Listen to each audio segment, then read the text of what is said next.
Welcome to McIver's Grant Public Library's Fairy Tale STEM mission. This is the second video in our Rapunzel series. We're going to read the other side of the story, Fairy Tales with a Twist, and we're going to read the story of Rapunzel from the witch's point of view. We're going to see what's the same about these two stories and what's different.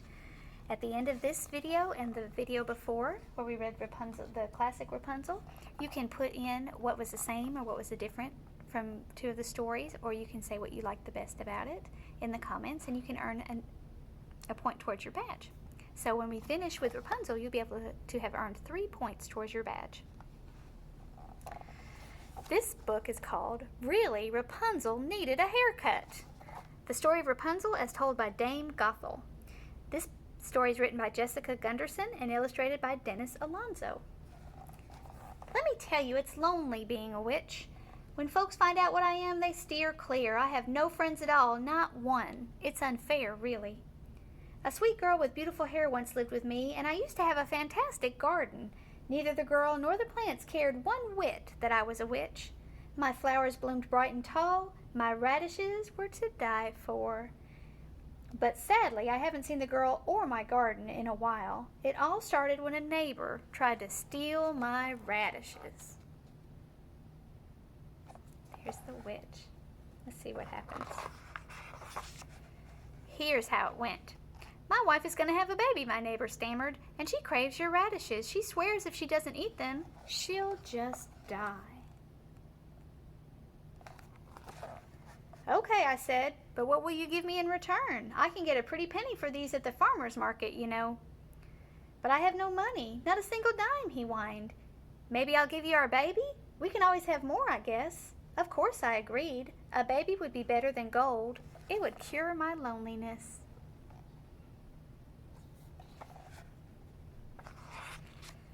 When the time came, the man brought the baby Rapunzel to me.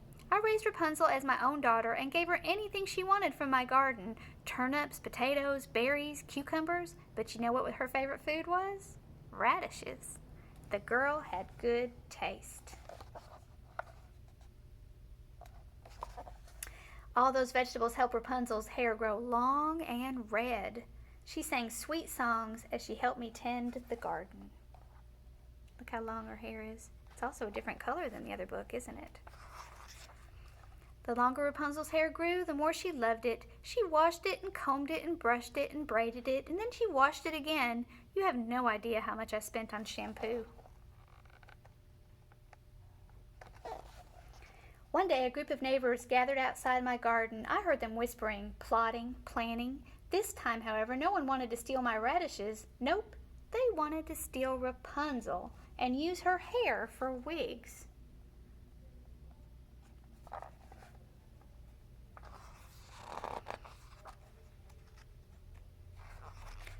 So I did what any good mother would do. I locked the girl away in a tower.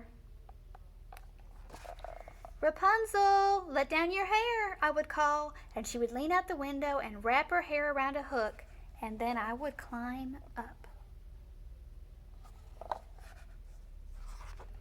Every day without fail, I brought her vegetables from the garden. At first she seemed content, but one day she told me she was lonely, and if anyone knows how loneliness feels, it's me.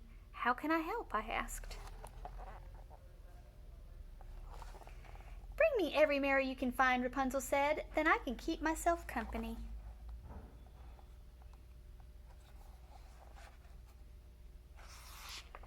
Hauling a load of mirrors to the tower wasn't my idea of fun, but I did it anyway. I spent a week gathering every mirror in the village, and then I lugged them one by one into the tower. Let me tell you, it was not an easy task for an old witch like me.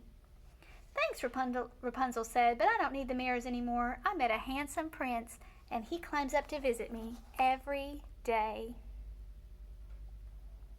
Look at her little hands like a heart.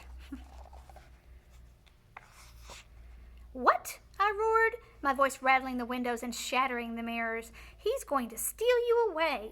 I panicked. What could I do? How could I keep the prince away? In a blink, I grabbed Rapunzel's hair and chopped it off, clumps of it. Rapunzel wailed. I admit I felt a little bad. It'll grow back, I comforted. Short hair will be nice for the summer, cooler. But she would not stop crying. She lost her temper, didn't she? Let's go home, dear, I said. I'll make you a radish salad, okay? I fastened her hair clippings to the hook, and we crawled down together. While Rapunzel chomped on her salad, I returned to the tower and waited. Look at Rapunzel with short hair. Rapunzel, let down your hair, the prince called. I lowered Rapunzel's hair, and the prince climbed up. When the prince saw me, his eyes widened. I gave him my most evil cackle. I'd meant only to scare him a little, but he leapt out of the window and landed on some thorny bushes below. The poor boy staggered about, clutching his eyes. I was going to climb down and help him, but he did a terrible thing. He reached for Rapunzel's hair and yanked it from the hook, and then he ran away.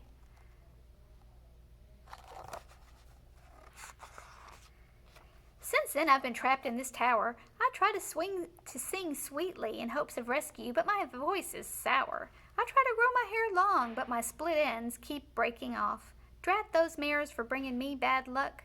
A little bird told me that Rapunzel and her prince got married. I'm sorry I missed the wedding. It sounded lovely. Do you know what the bride carried? A bouquet of radish roses. The end. It's a little different than the other story, isn't it? Which one did you like better? What things were the same? Ooh, what things were different? You can write those in the bottom on the comments under this video, and you can get another point towards your badge. Let me tell you a little bit about your activity kit. Rapunzel needs your help. All that raising and lowering things into the tower has given her a terrible headache. So, you are going to ask to build a pulley for Rapunzel. Let me show you what your activity packet looks like. You've got your activity sheet directions that tells you what's in your bag. In your bag you have a pencil, a cup, some yarn, a piece of tape, and a rock. The tape will be stuck right to the front of your bag. And you can only use the items in the bag to make your pulley. I'm going to show you, I've got one made so you can take a look at it, okay? And when you finish doing your pulley, you can send us a picture on Facebook. You can send it to the comments, in the comments underneath our fairy tale stem where this video will be posted. You can also go to Read Squared, and if you're doing the mission, you can earn points towards your badge. And you can send me the picture to Vanessa at McIversGrantPublicLibrary.org if you want to. I'd like to see what you make. Under the activity on the mission, you just have to tell us what you learned from this, if you learned something special. What we're going to do with our pencil, we have a summer reading pencil that you can use after you get done with your pulley. Your pulley. You've got a lot of yarn. You put a little knot in it and tape it to you're going to string it through your cup and put your rock in there. I didn't put my rock in. And then we're just going to roll it up, and I'm going to show you how that you can't see my cup yet, but it's coming up. Look at my cup coming up.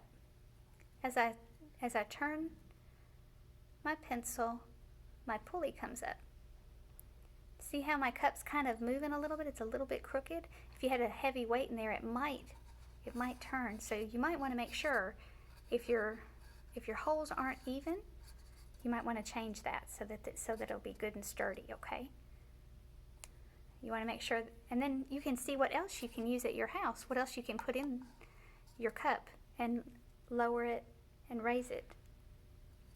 They used to use these, see how the cup's kind of tilting? This is how they used to get water out of the wells a long time ago. They didn't use their fingers like this, they had a little handle. That's your fairy tale stem for this week. Okay, so you build Rapunzel a pulley so that she doesn't have such a terrible headache. And then we'll see you next week for another fairy tale stem. Have a good day.